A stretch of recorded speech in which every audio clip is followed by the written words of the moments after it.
Close your eyes and imagine. What if the things in life that cause us the greatest pain, the things that bring us grief, are challenges? Challenges designed to help us grow, to ultimately become what we were always meant to be. We feel like we've been buried, but what if, like a seed, we've been planted? And having been planted, we grow to become a mighty tree. Now, open your eyes. Open your eyes to this way of viewing life. Come with me as we explore your true, infinite, eternal nature. This is Grief to Growth, and I am your host, Brian Smith. In this computer. Hey everybody, this is Brian. I'm back with another episode of Grief to Growth, and today I've got with me Dr. Mary Helen Hensley. And first thing I need to say about Dr. Hensley is she's very tenacious, because like a lot of near-death experiencers that I've had on the show, we've had all kinds of electronic problems this morning for me, afternoon for her. But so she's doing this from her car because the internet in her office wasn't working. So I appreciate you hanging in there with me. So we're going to, I'm going to read a short introduction, then we'll just get started. But Dr. Hensley, her wit, wisdom, and wow are synonymous with her. Her marriage of no holds barred humor and honesty, coupled with her integrity and her compassion, make her one of Ireland and Europe's most sought after metaphysical healers and synergistic speakers. After she received a BA in Communications and Graphic Design from Koch University in Hartsville, South Carolina, she was involved in a high-speed collision in Charleston, South Carolina, which resulted in an NDE, or near-death experience. She was riddled with injuries, including a broken neck, and she went on to earn a doctorate in chiropractic at Sherman College of Chiropractic in Spartanburg, South Carolina. She's been endowed with the gift of downloading an individual's biography in order to change their present state biology. And Dr. Hensley is the author of 10 books, including Promised by Heaven. She's a co-author of the #1 bestseller, Bringing Death to Life, and the first book in audible history to couple narration, frequency, and brainwave states. Understanding is a new miracle. It's a new healing, miraculous recoveries from physical and emotional trauma. She's also just released You and the Manatee, the first book in her preteen gender identity series, allowing every child to be represented in children's literature. So an amazing, accomplished woman. And I want to welcome to the show, Dr. Mary Hensley. Thank you. I am so glad we made this come together.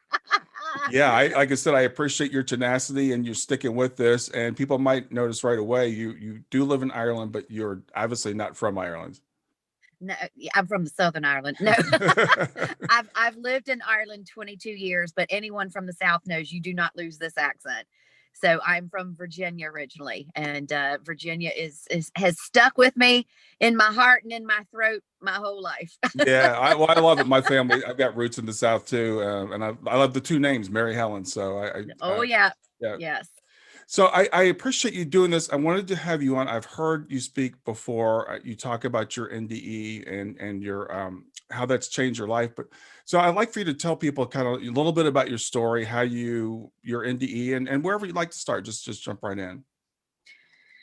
Well, we start at the beginning. How about that? Yeah. So my dad was a oh, look, it's still trying to mess with me. Hold on. Okay.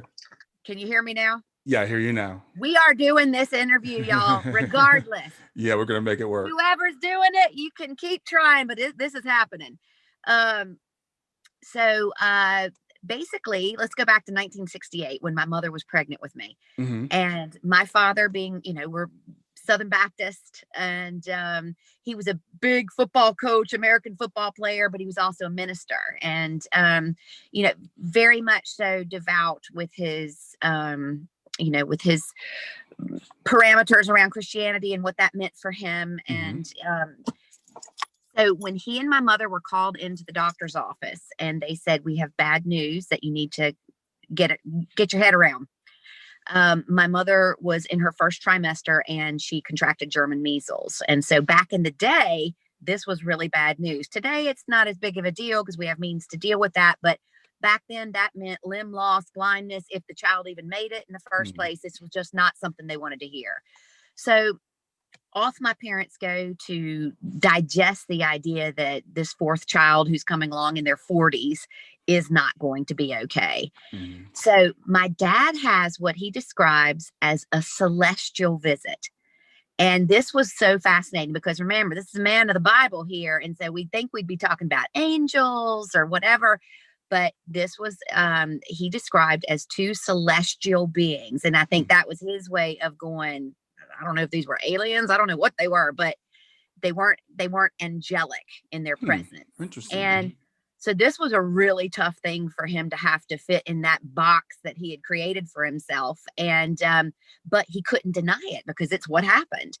And so during this visit, he is told that not only will his daughter be okay, but that she was going to come in with some very unusual abilities, and that he and my mother were to help me through that. So remember, I was born in early 1969. We didn't have gender reveals and ultrasounds and all that. So they're telling him that I'm going to be a girl and that I'm going to have some unusual abilities. So sure enough, can you imagine, the baby girl is born and my dad's like, okay. So they were constantly on the lookout, waiting, like, okay, what are these weird abilities? Can I fly? Can I, what was going on?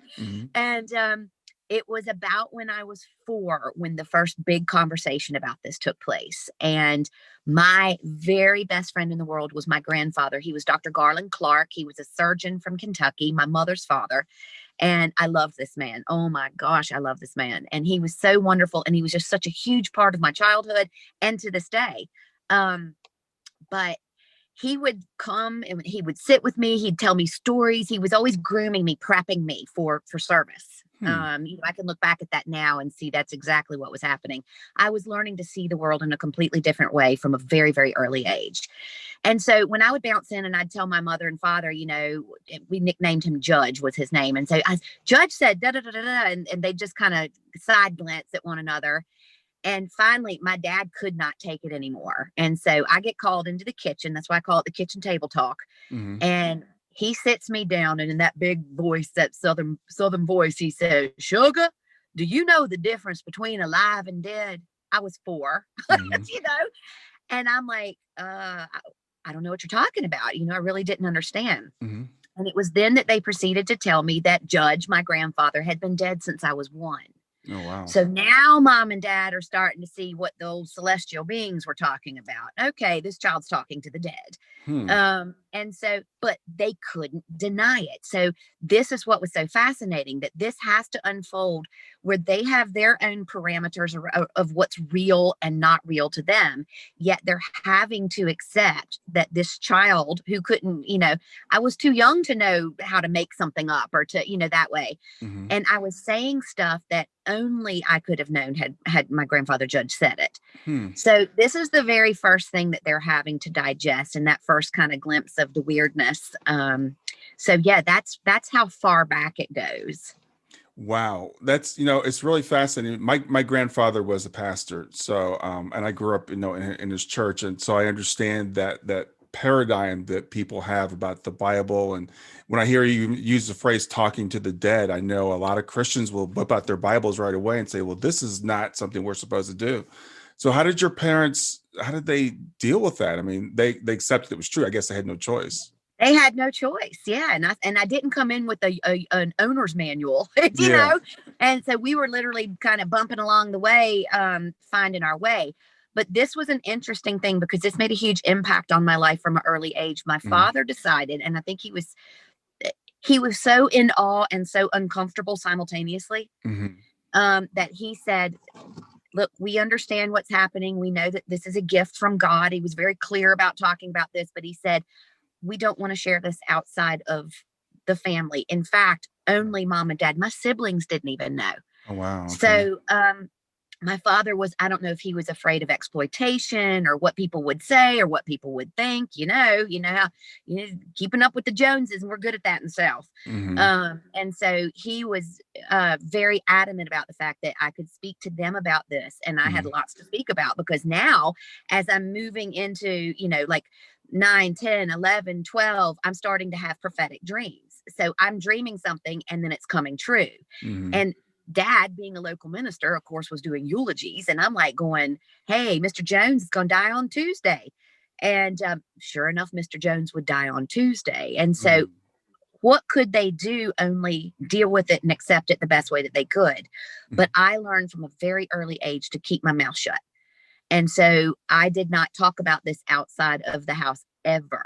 Okay. So then when I get older, and what is something that's, I'm being told all my life, you're promised. And that's what my father used to say. And that's why my first book is called Oh, Promised by okay. Heaven. You're promised. That's how he could deal with it. If something went wrong in my life, look, everything's going to be okay. You're promised. And so something that was such a wonderful asset early on, as you become an awkward teenager and moving into those college years, becomes a liability. Right. Because now I'm just a weirdo, right? And I'm like, I can't tell anybody what's happening. And so when I get into college, I was a cheerleader. And my roommate was the very first person that I ever confided in, because we lived together. We were in the same room 24/7. We were the best of friends. And so I told her about this, and she thought it would be hysterical because we were both cheerleaders. Let's see if you can know the score of the basketball game. So I'd write the score of the basketball game down, and we go cheer, and we come back and open it up, and there it was, Oh, wow. And so this is the extent of my service to humanity until I turned 21. And where it all gets very interesting is you having people in the South, if you're dating the same person that you were dating in college, your mom's picking out the China patterns, right? So I was dating my college sweetheart. He was from Charleston, South Carolina. And so I moved that direction because we were going to carry forward and, we'll date and get engaged and get married and do all that.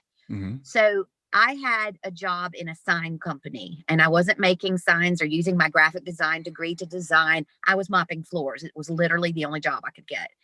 And it was the best thing that ever happened to me, because it taught me how to appreciate, value, and be grateful for everybody's position within a business from the bottom up.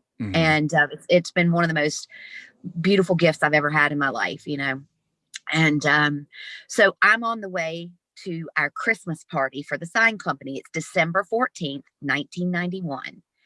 And I'm wearing bright red Bermuda shorts and a Santa Claus t-shirt, and I have a jingle bell around my neck. And I head out, and I'm going into Charleston for the party. And my way in was on a very large highway called Highway 17. So multiple lanes of traffic coming this way and multiple lanes going into town. So I get about less than 2 miles from my house. I'm sitting at the red light, waiting. And my light turns green, and I make it almost all the way across the oncoming traffic to turn towards town. And all of a sudden I look left, and I realize that there is a car that has no intention of stopping. And it was driven by an elderly gentleman who decided to blow through the red light. He'd almost killed somebody earlier in the year and retained his license just for me. And I'm delighted. Because he blew through at what they estimated was 75 miles an hour. And what was so fascinating was, in that moment, everything changed. My understanding, my perception of reality, everything changed before I got hit. And this is where it gets interesting. Yeah. Because time slowed down, and that car is now creeping. And the preacher's daughter is sitting in the car with the sudden realization, oh, I've done this before. I've died before. I know how this works. I'm in complete control of how I want to experience this. Okay, that car is going fast. That's going to hurt. I know I'm going to die. So do I want to stay in the body and experience the impact? And I didn't feel like that was necessary for my own growth and evolution. Wow. And so I'm like, I'm out of here. So as soon as I made that choice, there was a sound. And this is why I'm so in love with working with frequency, because there was this drone, and I started to feel my whole constitution change. And that drone was allowing me to disconnect from the physical body and elevate above. And as soon as I was up and out of the body, everything sped back up again, and I witnessed my own death. So I'm already out of the body. And this is where I want to stop and tell anybody who's listening. If you have lost somebody, like all of us had, so, a loved one under tragic circumstances, due to an illness, due to old age, whatever, please be aware that this is what happens in the death process with us. We are completely at ease, completely at peace, regardless of what the appearance may seem. Yeah. If someone is pointing a gun and they shoot, that bullet slows down. the very same as that car. And the soul occupying that body has all the time in the universe to decide exactly how they're going to go. And they are fully aware that they're ready to take their exit. So there is no such thing as, oh, this one should have lived longer. That's our perception. That's our feelings of grief and loss. We want to take over or hijack somebody else's death experience so that it makes us feel more comfortable. Yeah. And this happens all the time. And I- I love the title of your show, Grief to Growth, because Yeah. there it is right there. I really appreciate you saying that. I'm part of an organization called Helping Parents Heal. And the reason I do this work is my daughter passed away, 5 years ago. And I work with a lot of parents who have had children who have transitioned through tragic circumstances. And one of the common things is, did they suffer?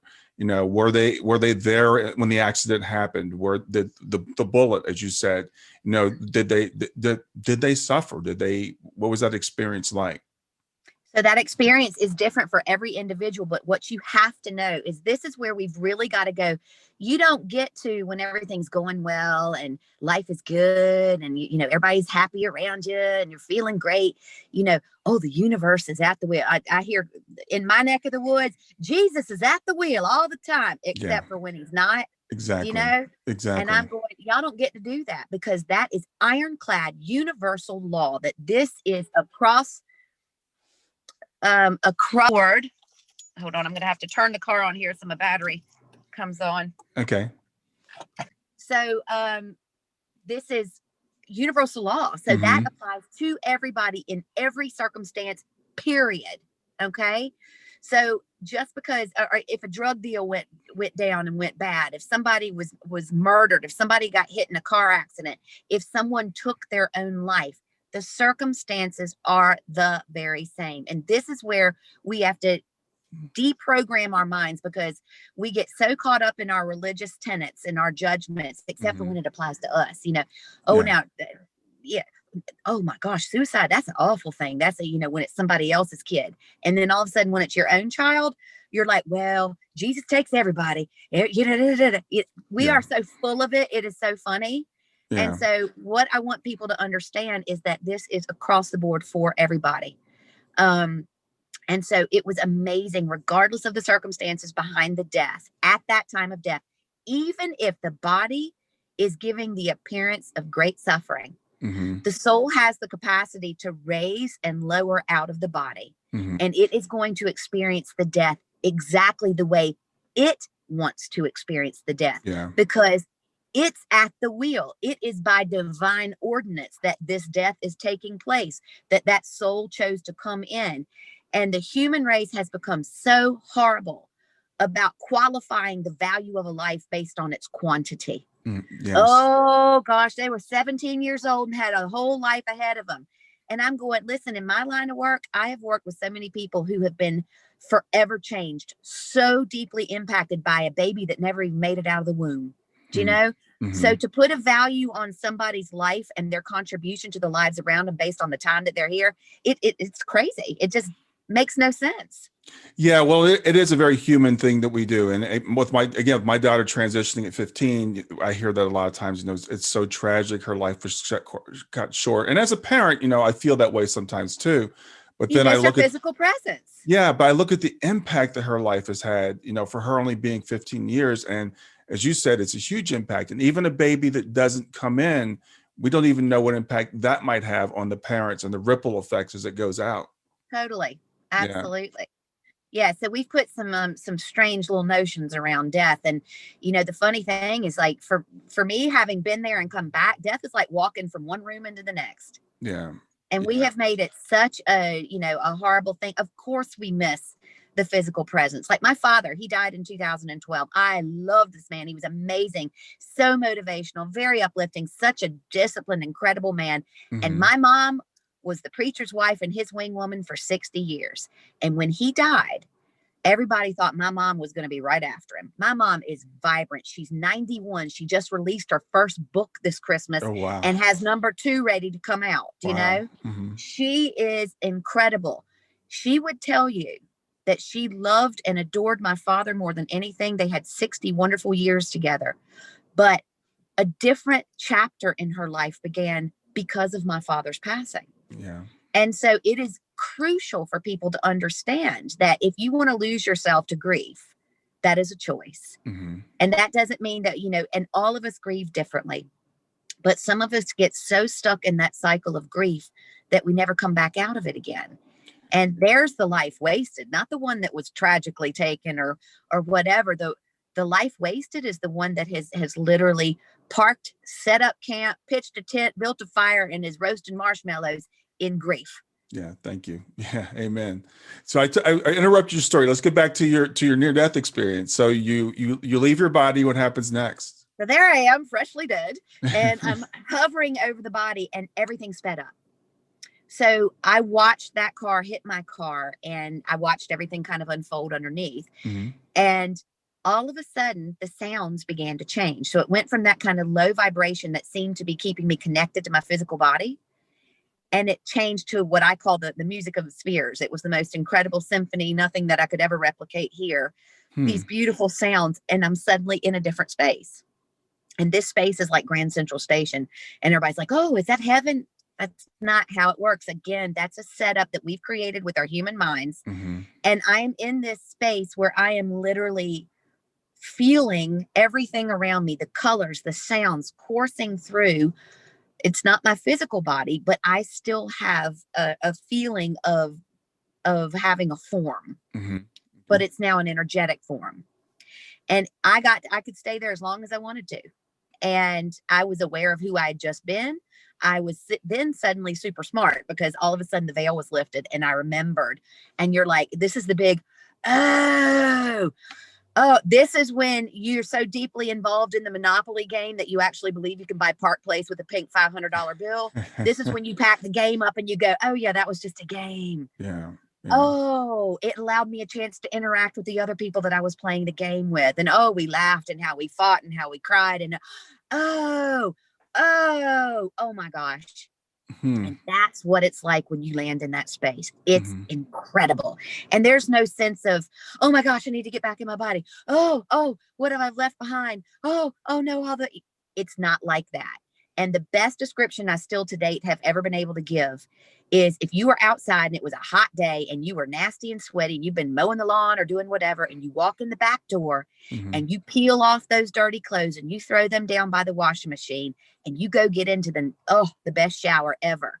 The last thing you're thinking of in that shower is the dirty clothes sitting by the washing machine. And that is what it's like leaving the human body. Yeah. Yeah, I love that. And I love the way you put it. I've heard it described different ways, like taking off, coat or, something like that. So when we look back at the body, some people say, well, I appreciate it, but I don't have a connection to it.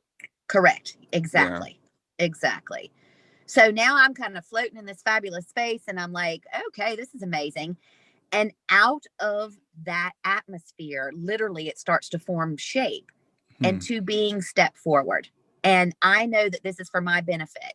And this takes me back to my father's celestial visit. Right. And I think then I realized, that was my father's guides. Those were my father's guides. Oh my gosh, we've got guides. Wow. Because you forget.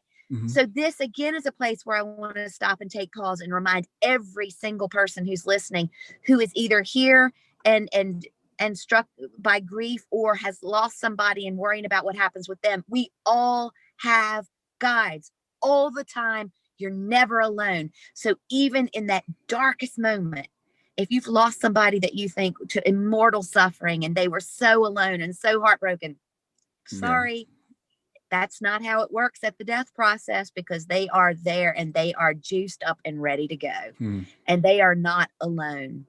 So you can imagine, preacher's kid, I'm like, I thought Jesus was supposed to be here. What's going on? Right. And then I'm like, well, where's the dead relatives? And instead it's these two guides who I'm just like, oh my gosh, you have been with me since the dawn of time. And it is the best homecoming ever.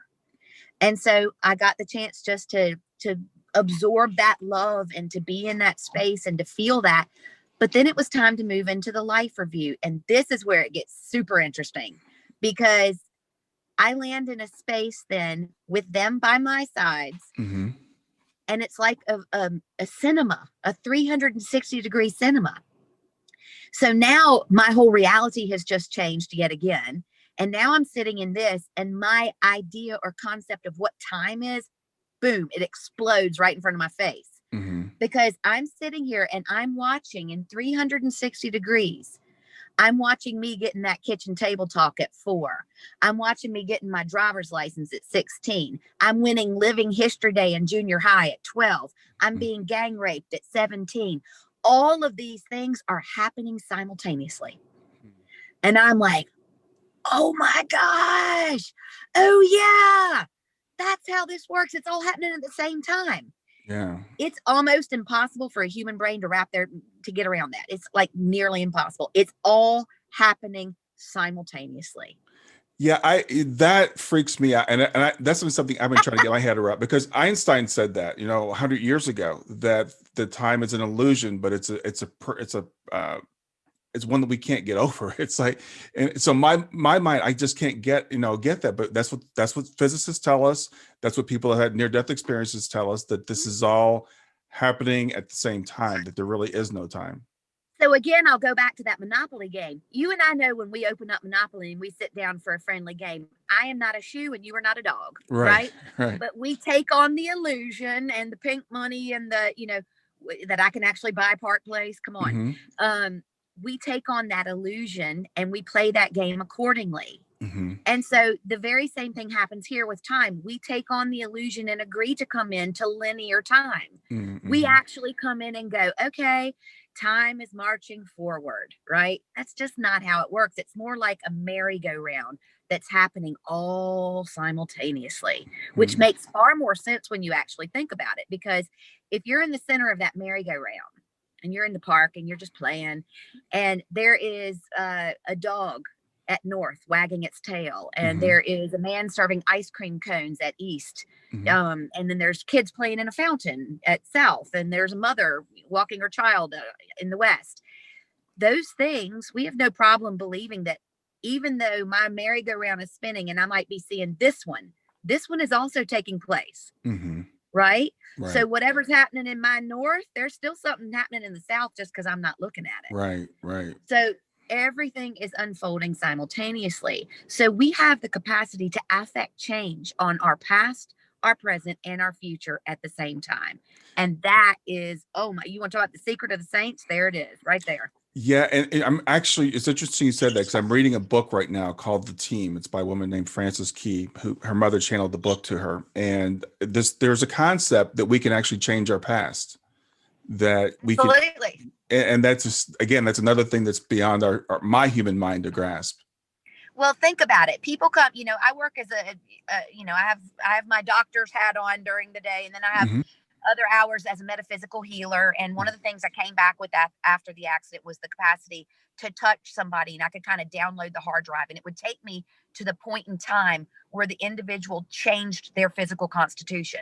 And so, yeah, I have brain cancer, Alzheimer's, you name it, the capacity to go in and heal those things if it's part of the person's path. And that's important. That is important. Because there are some people who aren't here to be healed. There are some people that it is none of your business to go in and hijack the way they are choosing to leave the planet. Mm-hmm. But if you are invited in and you are allowed to elicit change, what I'm actually doing is I am going back to that time where they actually change their molecular structure, and that can happen physically, emotionally, or spiritually. Mm-hmm. And so all we're doing in the moment of a healing is going in and going, hey, this is already healed and this has already happened. Right. And you left a piece of yourself in that drape at 12 years old, and you need to bring that back forward now. Let's bring that back. Mm-hmm. And let me wipe that window clean so that you can see this for yourself, and you go heal that body up. Yeah. That's how people actually heal. Wow. And so it is very much so a time thing, as in people are time traveling every single day of their lives and don't even realize it. Yeah, that's really cool. And that's something I want people to kind of to meditate on. For me, I have to anyway, and keep reminding ourselves that this is an illusion in a very real sense, that we step into. And talking to someone like yourself who's been able to step out of it and look at it from that higher perspective again is something we can all learn from. And I'm not here to take that illusion away from people either. What I'm here to do is just remind, because people are going to be at different stages in their journey. It's like the idea that we think nobody wants to be sick. That's not true. Right. Look, I've been doing this for, Lordy, nearly 30 years.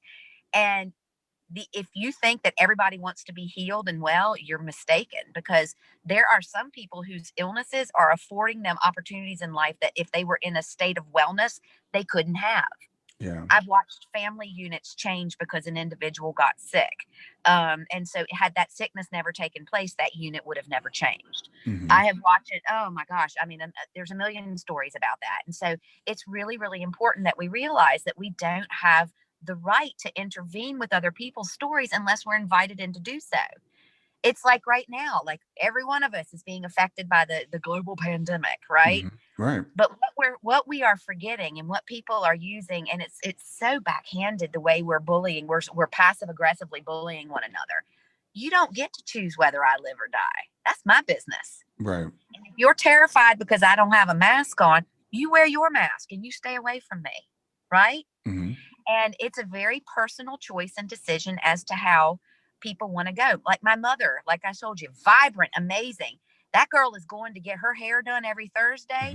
She doesn't care if what's going on out there, Yeah. And that is her choice. At 91, she says, I choose to take my risk and interact with other human beings now. I've lived a brilliant life. I've lived a great life.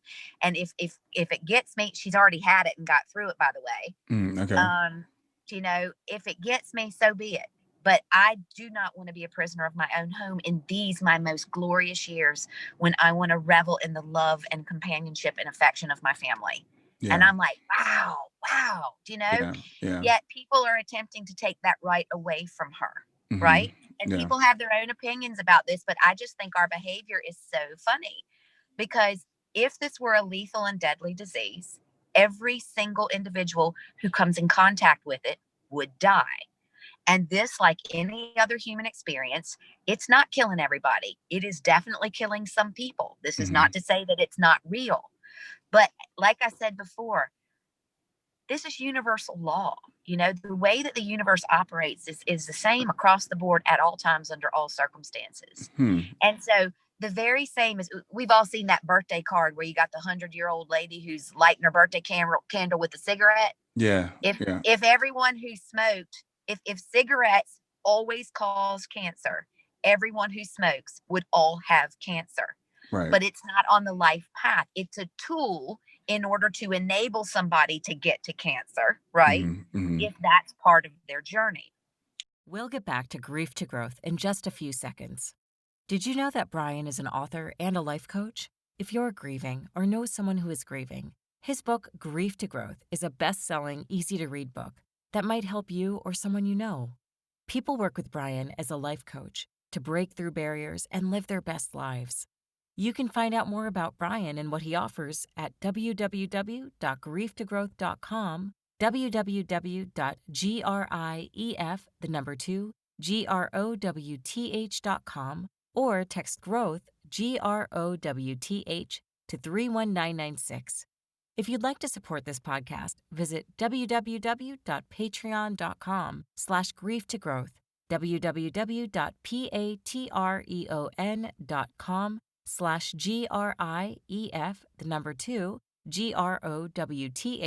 to make a financial contribution. And now, back to Grief to Growth. Yeah. Another example of that, my father, everyone, all the men in my family and everybody on my mother's side, they all had heart issues, all of them, right? So I pop up with this, I'm in my 50s with this high cholesterol thing, and I'm going, this just makes no sense. And my doctor goes, you know what, instead of putting you on a medication, let's go have a look. So I just did this amazing heart scan where they go in and they take out slices and they're looking in and they're seeing the plaquing so they can ascertain your risk of heart disease due to, cholesterol being high could be a factor, but not always. Right. So he gets in there and he goes, I can't believe this. He goes, you don't have an ounce of plaquing. So your cholesterol going high is obviously your body is doing some repair work. And so what do? Most people, they hear the high cholesterol, we throw them on a statin, right? Because they're just so lazy and so used to it, right? Yeah. So we're told we're supposed So to I do. took Yeah. the time to go outside and I beat my family's history. Hmm. I am not my father's genetics. Right. The opportunity to express that was there for me if that's how I wanted to go. Hmm. But I've opted for a different path. And this is what we all need to remember. Each and every one of us is playing out our own story. And Yeah. you are what you love, and what you love is what you give your attention to. And if you live in constant fear that that virus is going to get you, you better be sure that thing's going to come knocking at your door. Do you Hmm. know? Hmm. Because you're literally vibrationally attracting the experience into your life. Okay. Interesting. So in your near-death experience, so you see the guides, and what happens after that? So they go, well, after I have my life review and I'm looking at these 21 years, I go, you know what? Oh, all those weird abilities you guys gave me that I came in with, I was supposed to actually be doing something with those, right? So yeah, and it wasn't predicting the score at a basketball game. I can tell you Right. that. And so I'm like, oh, and then I suddenly realized that I have me set up the opportunity for myself to die in this accident in order to come and remember what I actually went in. It's so cliche, it's not even funny. I was 21. Come on. I Hmm. hit adulthood. I had given myself 21 years to discover for myself that I was actually here to serve. Hmm. And I Hmm. didn't discover that for myself. So I put in a safety net. Well, if you're that ignorant that you got to that and you weren't using these amazing gifts that you have, you're going to go through this accident and you're going to come back and you're going to remember. And I'm like, oh, I got it. Got it. Put me in, coach. I'm back Hmm. in. Okay. So back I go. And I come into a body that's completely broken and mangled, which is an important part of my discovery because it was a chiropractor who pieced me back together. Hmm. And my grandfather Judge comes to me after the accident and he says, we're sending you to chiropractic school. We, as in like the team. Hmm. And I'm going, chiropractic school? Aren't those guys quacks? What is that? What's that? What are you talking about? Hang on. I want to go be a real doctor. I want to be a medical doctor if you're going to make me go back through school all over again. Hmm. And he said, we need for you to understand a vitalistic approach to the human body. Hmm. You are not your pieces and parts. You are not just a meat suit. You are a body occupied by a soul, and that body is in service to you. Hmm. Woo, talk about a game changer. Yeah. And I'm like, hold on a second. So illness is not the enemy? No, no, no. The body is designed to align itself, misalign itself, bring in disease processes, go into certain emotional states in order to serve you so that you might experience the world via those illnesses. Oh my gosh. And all Wow. we're doing is trying to medicate it and take it out and cut it out and do. Oh, I had to go through that vitalistic approach to the human body in order to do what I do today. Hmm. And so that's how I became a chiropractor. Yeah. And that's how I began practicing metaphysics that way. So it was never about, the ego would love to go, hey, look who I healed. Um, and luckily I that lasted about 30 seconds in my life. Yeah, Hmm. it was very cool in the beginning when you could touch somebody and their cancer would go away. And then Hmm. I grew up very fast and went, that's not what I'm here for. I'm here to assist someone along their journey in whatever shape that takes. And Yeah. sometimes it's death. Yeah. So I've been Yes. present for as many deaths as I have healings because death is not the enemy. Yeah, I think that's a really, really important point. I was speaking with somebody the other day who's a healer, and one of the things about healers is when the body isn't healed, we look at that as out from the outside as that was a failure.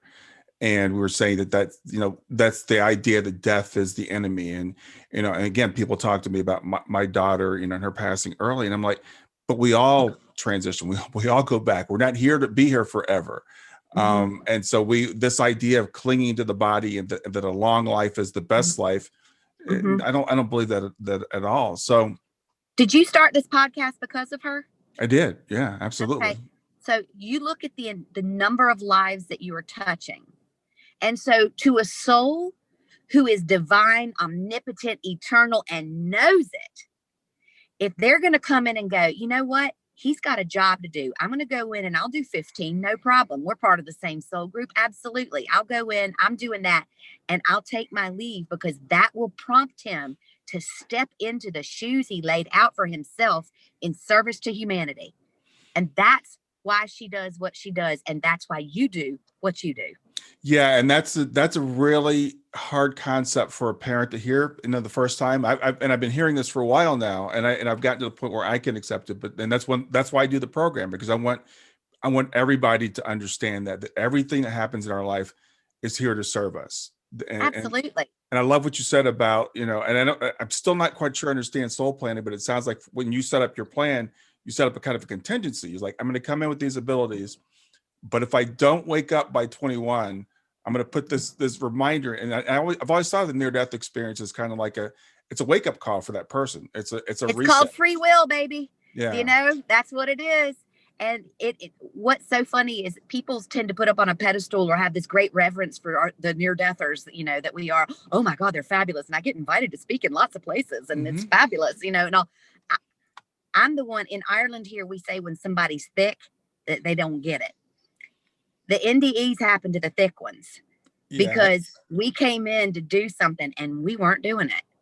And so we had to go through that process. And they tend to pick those of us who have a big mouth who are going to end up going and sharing the story with everybody. Yeah. And that's how it happened. So it's not because I was so special or the chosen one. It's because I wasn't doing what I came here to do. I set it up for myself and I didn't do it. Well, I think it's both. I'm glad you said that about the being thick. I think it's that, but it's also like, here's a message I want you to deliver. And the people that I've talked to that have NDEs, it's like they come back and they're on a mission. It's like, Absolutely. So it's not just for that person that has it, it's for all of us. And what I tell people is, let's learn without having an NDE. Let's talk to the NDEers and find out what they learned. Exactly. And that's why I've been using frequency and vibration to help people heal ever since, because I've been replicating these frequencies that I was, surrounded with in that space, because it bypasses all the mind chatter and it allows somebody to go back into a space temporarily where they disconnect and go, oh yeah, I remember what this is all about. And when they get recentered that way, they're able to go out and they're able to live differently. It doesn't mean they're living without challenge, but they're living without the fear of the challenge. Right. And it makes the life experience completely different. Your daughter, what she's gifted you with is your own healing, because any of us who are in this business, whether it's podcasting about it, writing books about it, we're all finding our own healing and we're just sharing it along the way with other people. Exactly. Yeah, exactly. So when you came back, you're 21-year-old, you decided to go to chiropractic school. What was your reintegration like? Because some people have trouble reintegrating back to the world. Yeah. Well, I mentioned that college sweetheart, we went on and got married because he was terrified he was going to lose me. And I was terrified because of what had just happened. And so we got married. I ended up marrying my best friend, and I'm standing because it's like you're time traveling constantly. I'm at the end of the aisle looking at a man at the end of the church. And I knew it was going to be exactly 4 years and 27 days and 3 hours and 57 minutes that we were going to be married. That was a challenge because all of a sudden I could see, every moment is not meant to last for an eternity in this lifetime, in every relationship, whether it's for 5 minutes or for 50 years, brings value. Each individual who's crossing my path is bringing a gift. And when you've got eyes to see the gift, when you are leaving a relationship, whether it's a working relationship, a romantic relationship, a friendship, you can recognize somebody doesn't have to be wrong for that to come to an end. Yeah. And if we can accept that it's naturally progressing towards an end, and can extract the value from that, then we can move on peacefully. But that's not something that a lot of people have mastered. And so it was very strange for me to be able to see that before it was happening. And so I'm coming back in with a completely altered perception of how life works. And so, my kids all the time, we laugh and we were having a conversation about diagnoses. And I said to the girls, I said, you think if they'd had all the tisms and the tituses back when I was a kid, do you think if they had, my daughter goes, let me stop you there. If, and she basically implying, she's like, you're like the most autistic person I know. You're high functioning, Mom, and we love you very much, but you are so weird. And so, you're walking through life with this completely different understanding because, I'm opening up the electric bill with a smile on my face Hmm. because in that moment, everything falls into place. And I'm going, I got to go sit in my sauna, or I got to have lights to read by last night, or I got to write that book on my laptop because I've got electricity. Why Yeah. am I going to cry when I open the bill? I'm not Yeah. doing that. It might be uncomfortable, but I am so grateful for that. I have everything has purpose now. When I'm even reaching in and pulling the clothes out of the dryer, I'm feeling the texture, I'm feeling the warmth. I'm looking at the dryer going, gosh, how lucky am I that I have that? It changes everything because everything becomes a walking meditation. Yeah, I love that. But it's the mindfulness that you were speaking of, and that's why I meditate, is to try to develop that mindfulness and that appreciation for life. And another thing you said that was a very, very important lesson that I want to emphasize is that everything in this life is temporary. Everything in this life is temporary besides love. We take love with us, and we need to learn to let things go. And Mhm. everything in life is a matter of things coming in and things going out, and we want to hold on to everything. We want to cling to things, as opposed to just appreciating it for what it is while it's here. And that's, again, back to my daughter. This is why I do this. But with her being 15, I've had to learn to, that physical relationship ended. It wasn't my choice. It was abrupt. And I have, like, okay, what am I going to do with that? How am I going to make that serve me for the rest of the time that I'm here? Mhm. That's it. Exactly. And Yeah. it's all about, and that's why I think what we're all experiencing together now with this pandemic, there are going to be some people who are experiencing it as terrifying, and there are other people who are going, I'm having the time of my life. I cranked out 2 books last year. I drove across America. I had COVID myself. I've climbed every mountain. I've been having the best pandemic ever, right? Hmm. And it's creating an opportunity because what it's done is it's taken us from 3D, we've blown past 4D, and it's dropped all of us in 5D, which is choice. We Hmm. have literally, we've tesseract out of 3 dimensions Hmm. and moved into 5. And that fifth element is choice. We Hmm. are literally discovering that we can construct our own reality via the choices that we make. And some people are choosing fear, Hmm. and some people are choosing to experience the virus physically. Some people are using it to clean out their emails or their garage. Some people are all of us are having the opportunity to choose how we're experiencing the time that we're in right now. And I think it is the most extraordinary time in history. I think it's incredible. And so you have that chance to go, what am I going to do with this? Well, look what you're doing. You are utilizing the gift of your daughter's death in order to impact and help other people move through their grief. And it is extraordinary that you have stepped up, stepped out, and put yourself at risk with that. That's the choice that you've made. And it's absolutely incredible. And things probably wouldn't be unfolding the same way had we not stepped into the change. There's so many people who are doing different things because they've got more time on their hands. The Yeah. restrictions are causing them to go inward. They're Yeah. having to focus and become creative. And we're literally creating, we're inventing out of necessity. And isn't that, necessity is the mother of all invention and all creation. Yeah. And that's where we are right now. And you can either look at that as oh, it's a really horrible time to be alive, or going, oh my gosh, where else would you be, y'all? This is incredible. Yeah, it's a choice of how we respond to things. And I think that's one of the lessons that I've gotten. It's like, the event happens, and then I can choose how I'm going to respond to it. And this pandemic it's been hard. I mean, it's been hard for a lot of people. People have lost Sure. jobs, people have lost their lives, people have lost loved ones, but it's also created so many opportunities and different ways of looking at things. And I think, in a few months, I was talking to my mother yesterday. She just got her first COVID shot. And she said, I got to leave the house and the sun was shining. We're going to have such an appreciation for just doing normal things again, when we can, get together and go to a football game, or hug our loved ones. I think it's going to be such a much deeper appreciation. And so we can take this and use it to kind of wake ourselves up. Absolutely. It's a gift, as everything is. Yeah. It's all about your perception and how you choose to use that. And some of those people who've lost jobs hated the jobs that they were in and didn't have the courage to Hmm. step forward and take the risk of leaving the job. And Right. so now they've been pushed. and they're having to create and go, okay, you didn't like that job, what you going to do? Yeah. And they're having to go find who they really are, and they're having to create a different set of circumstances. And so sometimes that hardship and that struggle is the most wonderful thing that could have ever happened to us. Yeah. I want to ask you about, I know your father was a pastor, and like I said, that's my background. My grandfather, I come from a whole lot. His parents were both ministers, so I come from that background. So how did your father adapt to, like, what's your understanding of Christianity now, for example, and how did his change after this happened, or if it changed? The very best way I can describe that, after all of it did never make sense to me growing up.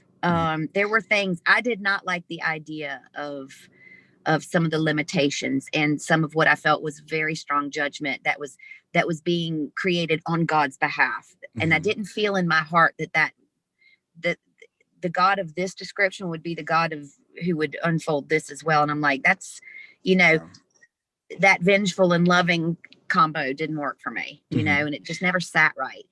And I have a very dear friend who I'd love for you to interview someday. Her name is PMH Atwater, and she has probably done more on, do you know PMH? I've interviewed her 3 times. Yeah, she's okay, great. Brilliant. Yeah, she's a darling and my sweetheart, and I love her, and I'm so grateful for the work that she has done. She's beautiful, yeah. She is, but she had a picture once when she had done, she'd been doing a lot of research on getting people to draw their experience of what the NDE was like. And there was this one kid who had grown up in a Christian family. And this is how I want to answer that question. It was so neat, this kid's drawing, because how he did it after his NDE was he drew a little box in the left-hand corner of the page with with a cross in it. And the rest of the page was this huge light. And what he was trying to say was, it's not that Christianity in its parameters was wrong, but that it was so small compared to what's really out there. And I'll tell you a story that's very, very important to me, and it's changed a lot of lives for people who've heard this. So I've described my dad, the minister, hardcore disciplinarian. He was physically fit. He won the men's bench press champion of the world at 69 for men over 50. He was taking vitamins before people even knew what they were. He never drank, smoked, swore. He chose a very disciplined lifestyle to come in here and affect change on the lives around him. It's one I could never keep up with, that's for sure. But we all have our different ways of approaching our life stories. Right. And so when my father got Alzheimer's, and everybody thought it was, it's so sad and it's so unfair, and that this beautiful orator is now reduced to babbling and he can't even speak anymore, and he's wearing a diaper and he's this and that. I never ever saw this as anything but a man who had chosen a life full of discipline, who still had breath in his body, was getting to experience something different. And that's what the soul comes here for. So we were sitting in the nursing home one night, and my father, he'd been months without being able to speak. Now he was just babbling. That's all he could do. And my mother and I were sitting in there. He'd had a particularly tough day with sundowner syndrome, total agitation. He shuffled and washed his hands 1,000 times. And he would never lay horizontal because he thought he would die if he did. And I thought, gosh, how weird that your religion, your faith that you've been teaching people all of your life abandons you in the hour that you need it most. Yeah. And it really was, it was hard to watch that. Right. And so on this day, he shuffles over to the bed, and we see he slept sitting up. All of a sudden he gets into the bed and he goes flat. And my mom looks at me and she's like, is this it? What's he doing? What's he doing? And one of the things that I have always had my entire life is the ability to see the energy or auric field around an individual. And what's so interesting is when somebody is getting ready to pass, it's not like the dimmer switch is going down and the light gets dimmer. It's quite the opposite. It looks like a fireworks display as the energy is revving up and they're prepping to go home. Wow. So totally different than what you might imagine it looks like. So my mom's like looking at me going, is he dying? Is he dying? And I'm going, no, he's having an experience. So my dad gets into the bed, he lays down, he reaches up and he goes, I can see it. Now, my mom and I nearly fall out of the chairs because that he hasn't spoken in months, right? Literally chin on the chest, blah, blah, blah, blah, blah. That's all he can do. Wow. He's clear as a bell. And I'm like, hey, Dad. And I'm like, what can you see? And he turns to me and he goes, "It's the land beyond the river, sugar. And it's more beautiful than anything you ever wrote about." And I laughed and I'm like, "Well, tell me about it." And he said, "Mama's there. And she looks so young." And he's smiling and he's watching. And my mother is just like over there in the chair with her mouth hanging open. And I said, "Wow." And he's like, "This is incredible. She's so beautiful." And then he stops.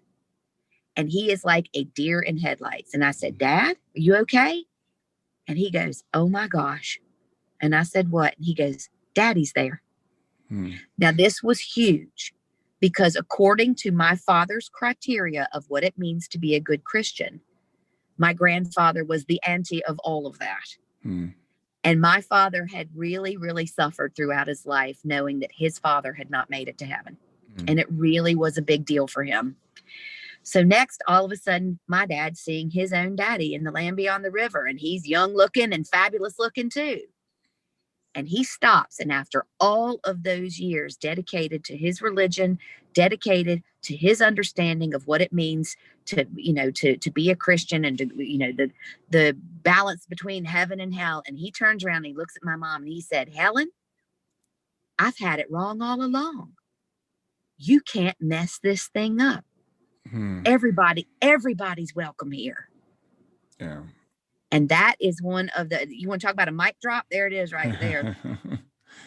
Because he got the opportunity to understand that everything happens here, regardless of what our judgments are. Every single thing that happens here. Doesn't matter if somebody dies from drug overdose or suicide or cancer or car accident or a heart attack or a stroke. Those are just circumstances to get you from one room to the other. It's all about the experience that the soul came here for, and the judgment, this idea of going to heaven or to hell. Spoiler alert, people. It doesn't work like that. Yeah. We all come from the divine. We are all fractals of the same whole, and we get to return to that same space. And that was one of the most important things I've ever experienced. Yeah. And I thank you for sharing that, because I heard you when I listened to one of your other interviews, you tell that, and it just touched me so deeply because I come from that background, that background of judgment. And even though we're saved by the blood of Jesus, we still kind of have to be perfect. We can't drink or smoke or do anything or have any unconfessed sins. And, and we look at some loved ones and say, well, man, they didn't make it. Sorry, they're going to have to just burn eternally. And I just have to live with that. And I'm the same as you. When I was a kid, they would tell me this. I'm like, that doesn't line up. That doesn't make sense. Yeah. Yeah. So it doesn't make sense. And so I asked this question. It's very simple to put it this way. If a man steals $1 million, or he steals another man's wife, or he steals a nickel, which theft is the one that we judge him on? Which one is the more, oh, that's more serious? Oh, well, we can overlook the nickel because we place little value on that nickel. Right. It's all about the intention, y'all. If the intention to steal is to steal, it's stealing, right? Yeah. But we are also placed here by our own hand to have that human experience, and a loving creator that would place us here and give us all of these wonderful things to experience through 5 senses only is not going to throw us into the fires of hell, because guess what? There aren't any. Yeah. That is a man-made concept. It's a way of punishment. We love this duality that we live in, and that's the way Earth is set up. It's the darkness and the light simultaneously. Therefore, our religions are created around those same circumstances, that duality. There has to be a good and an evil. There has to be a dark and a light. Well, I don't know about you, but I've never looked at a piece of art that only had light colors. Right. Right. I've never looked at one that was only dark colors and pure black. You have to have the darkness and the light to create the beautiful masterpiece. You have to. Yeah. And so by physics, by science, by religious, it doesn't matter what way you're judging this criteria. You are not going to be condemned to a life in eternal hell by the very creator that put you here to experience the dichotomy of dark and light simultaneously. Not happening. Yeah, I love that. And I was, there was a quote that you have that says, "We didn't come for perfection, we came from perfection." And, yes. and I love that. So why are we here? Why do we come here? And this is so interesting because some people are like, I would never choose, I wouldn't choose for my husband to cheat on me, or I didn't choose cancer. Yes, you did. Mm-hmm. And I know that's really hard to digest, but yes, you did. You came here and you were so confident in how dynamic you would be that you set up a set of circumstances for you to experience here, for you to grow through. And when you get here, yeah, you've forgotten, and yeah, you've disconnected from your own divinity, and you're trying to work your way through it. And you're like, I'd have never done that to myself. Yes, you would have. Do you know? It's like, ask anybody who goes to the gym and they punish their body and they're pumping iron and they're doing this and they're so sore when they get out, and then they get to look in the mirror and they're like, oh, sweet. Do you know? Because you want to put yourself through that in order to experience what's on the other side. And so, for people, I always compare it to, all right, like, look, all of us have been locked up for a while now. We're inside, we're in a pandemic. If you're watching Netflix, you're either watching it on your TV or on a laptop. There are some of us who absolutely love to go to the cinema, and so if you're in the comfort of your own home, you haven't had to change your pajamas in 3 weeks, and you're eating your food out of the fridge, and you can pause that thing if you got to go to the bathroom, and you're set up, man. You're enjoying all this downtime, and it's great. And usually you're running 90, and you can't watch a movie and all. Oh my God, this is fabulous. I could get used to this. Mm-hmm. And then the pandemic lifts, and somebody calls you and goes, guess what? That new Marvel movie is out.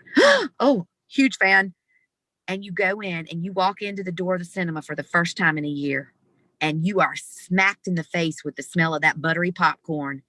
And you walk up, and that's the only time I ever allow myself a Coke on ice. And so I get my Coca-Cola on ice, and I get my buttery popcorn, and I go in to a screen that is 500 times larger than my TV screen at home. And I am sitting in with other human beings, and there is stuff going on there, and we are laughing together. We are crying together. We're hiding it, we're eating that popcorn, and then we get out of the movie and we're talking about it. Now, which experience is better? That one or the one where we are in the comfort of our own home? Neither one is better than the other. They're two different experiences. Right? Yeah. So why would somebody choose to come here?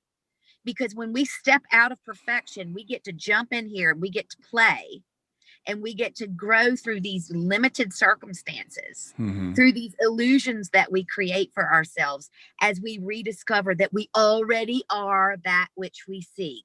And there's the big reveal. Wow. I've heard that. I've never heard it put quite that way. And I really appreciate that. And because I love what you said, which is better. And because we think while we're here, I just can't wait. And I've said this, I say it every day. I can't wait to get back home. I can't wait to get out of this place because it's so hard here.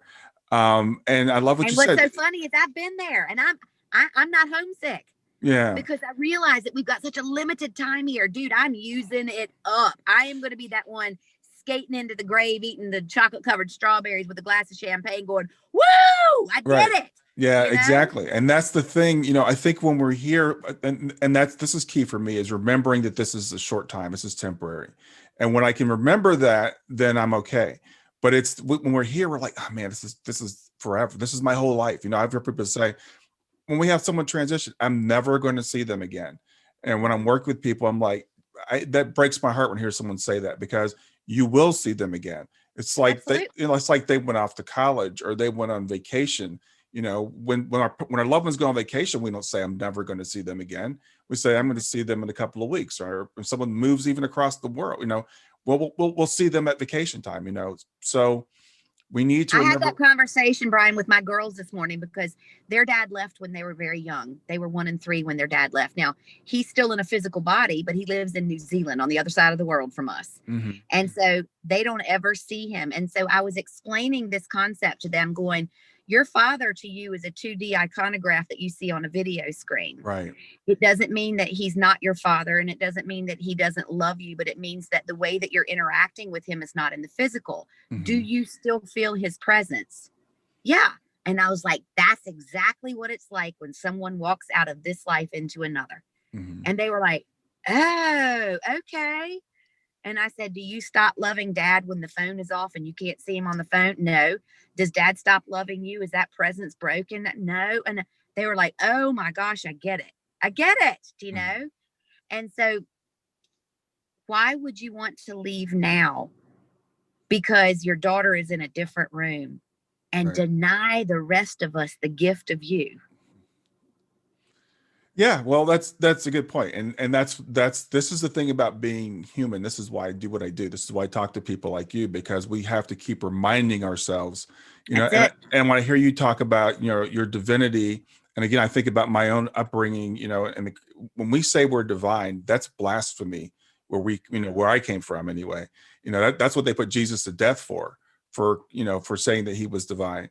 So we have to overcome that programming. The people that I work with, and even with myself, I'm always trying to overcome that programming that I am this, But remember, probably a lot of the people you're dealing with are buffet Christians. They pick and choose what suits them, because did the man himself not say, "Know ye not that ye are gods"? Absolutely. And you don't get to take that away because it's not convenient. Right. He said it. He meant it. He has left clues left, right, and center all the way through that you are divine. Mm-hmm. Yeah. You're absolutely right. We are all buffet Christians. Or I don't call myself a Christian anymore, but there is so much beautiful stuff in the Bible. If we look at what Jesus actually said, and we look at the Bible actually says, and so many people, again, you growing up talking to the dead, oh, that's of the devil. She's being deceived. That's a demon disguised as her grandfather. And then Lord, I've heard that one so many times. Yeah, but you I'm like, well, that's an awfully nice demon who's spending his time helping everybody else. Isn't that sweet? Exactly. And then again, going back to the Bible, it says you can know a tree by its fruits. So when people tell me mediums are evil, I'm like, well, what are they doing? Are they bringing peace and joy and love and comfort? Are they lifting people's lives, or are they making people's lives worse? There it is. Yeah. So I really enjoyed spending this time with you. Me too. I knew it would be like this from just watching your videos and stuff, and you're just so refreshing to talk to. I want to tell people they can reach you at maryhelenhensley.com. It's Mary Helen, Hensley. Mary Helen has several books. The Promise by Heaven trilogy, which is kind of like your memoir, I guess. The Chakra Fairies, The Pocket Coach, Bringing Death to Life, Understanding is a New Healing. I want to definitely check that one out. And Hugh and the Manatee. So you've written a couple of children's books in addition to books for adults. Yeah. And let me tell you what's coming out this week. What's that? I have the first book. So it's Understanding is the New Healing, the first book in Amazon Audible history to be backed. You mentioned this in the opening. Yeah. To be backed by the healing frequencies and altered brainwave states. So I'm taking people out of the audible acoustic experience and immersing them into that story. I'm changing dimensions on them. So we're going from a 3D into a 5D experience where someone is listening and feeling the story simultaneously via frequency. Wow, that sounds awesome. That sounds really, really good. So excited. Yeah. So that's coming out this week on Amazon, on Audible. Yeah. So all right, keep cool. your eyes open. Yeah, I definitely want to get that. Well, Mary Helen, again, thank you very much for being here. Thank you for being so tenacious to get this done. We got the connection going. We got the video Look, going. Y'all, here's me sitting in the car on the side of the road. Yeah. And, this was going to happen. Yeah. Great. Absolutely. Well, you have a great rest of your day, and thank you very much. Thank you so much. And thank you for everything that you do. Well, thanks. I couldn't do what I do without the likes of you. Yeah. That's it for another episode of Grief to Growth. I sure hope you got something out of it. Please stay in contact with me by reaching out at www.grieftogrowth.com. That's growth2growth.com. Or you can text the word growth to 31996. That's simply text growth, GROWTH, to 31996. Since you're watching this on YouTube, please make sure you're subscribed. So hit the subscribe button and then hit the little bell here, and it'll notify you when I have new content. Always, please share the information if you enjoy it. That helps me to get more views and to get the message out to more people. Thanks a lot, and have a wonderful day.